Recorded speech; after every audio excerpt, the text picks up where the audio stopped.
That's a really important question because it is a generic term and has been passed around to mean a lot of different things.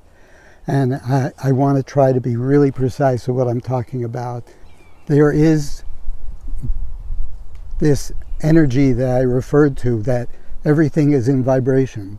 Sometimes, you take a lot of drugs, or your ordinary reality is suspended, and you look out and you see things in a different way than you would ordinarily see them. That happens. That's available. You can get a flash. Anybody can get a flash of that. Everything is not static and rigid and separated in the way that we've grown to develop our experience and its appearance. So there is something going on there, and it's very, very basic and very subtly hidden by all the noise of the world and the pictures and the sights and the sound. But it's inside and inside. It's possible to make contact, or to make contact with that experience with no instruction whatsoever, or very little, if you just sit still, and you can sit still and sit still and sit still and go through it. But I've known people that have done 50 Vipassana meditations of hours and hours and hours and still not gotten there. So what's the story? It's like a diabolical trick on the part of that creative energy, that it's just not letting us get there. Well, it happens to be that there has been set up for us a vehicle to approach that within inside of us. That thing within inside of us is not part of that. It's not that divine energy, but it is, you might say, the descendants of it as it approaches us in our materiality and in our density. Because it's, of course, invisible, inaudible, it's moving at the speed of light. It's just not part of our reality. So, as separated humans. But within us, there is some equipment that is available that we can approach that. Now, everybody knows, and people have practiced breath exercises, and breath is obviously very, very basic to where life comes into us. We know your first breath and your last breath, we know breath is key. So a lot of exercises in meditation relate to breath. But still, people have done breath exercises for years and years and years, and gone over it and over it and over it, and still not gotten to that energy where it becomes real enough to them that it is their reality. So, once again, it's possible to look at a candle. It's possible to do breath exercises.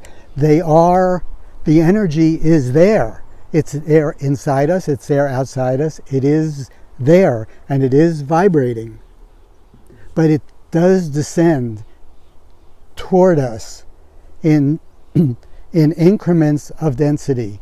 It descends to us in the form of light. We know that.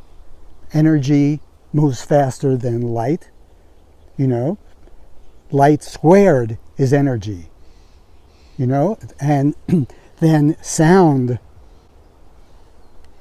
it descends to us in light, it descends to us in sound, and those manifestations occur within us. Light occurs within us, sound occurs within us. Within us. Not as a divine manifestation, but as a hook, a place to start, breadcrumbs that can lead us to those experiences if we learn how to focus on them. Now, it happens to be that if you can get to having the ideal be real to you, that energy that keeps you alive, be your reality in actuality, in actual experience, then you don't need any of that other stuff, because that's your experience. You might not be able to teach somebody else how to get there because you don't probably even know how you got there. Rock in the head, whatever.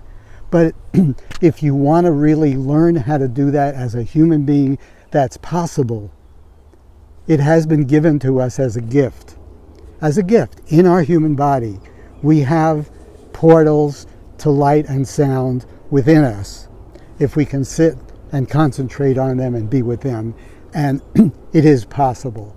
I exist as a possibility, as not somebody who was a meditator. As you hear a little about my story. I was not a meditator, but I learned to meditate. I learned these techniques that this person taught me. I learned how to be here. I learned how to remove some of the obstacles, and that ideal is real to me now. It's real to me in this moment. It occupies every other moment of my life. It's not a time when it is and when it isn't. I don't have to remember it or forget it. It's here. It's here, and it was here before I was here, and it was be here after I'm gone. So when I refer to meditation, I respect anybody trying to be still, quiet the mind, have some relaxation. I respect all those things. It's certainly better than any of the alternatives. But if you want to get to the energy that keeps you alive and that be your reality, and you're not some super whiz-bang lucky person, you need some help.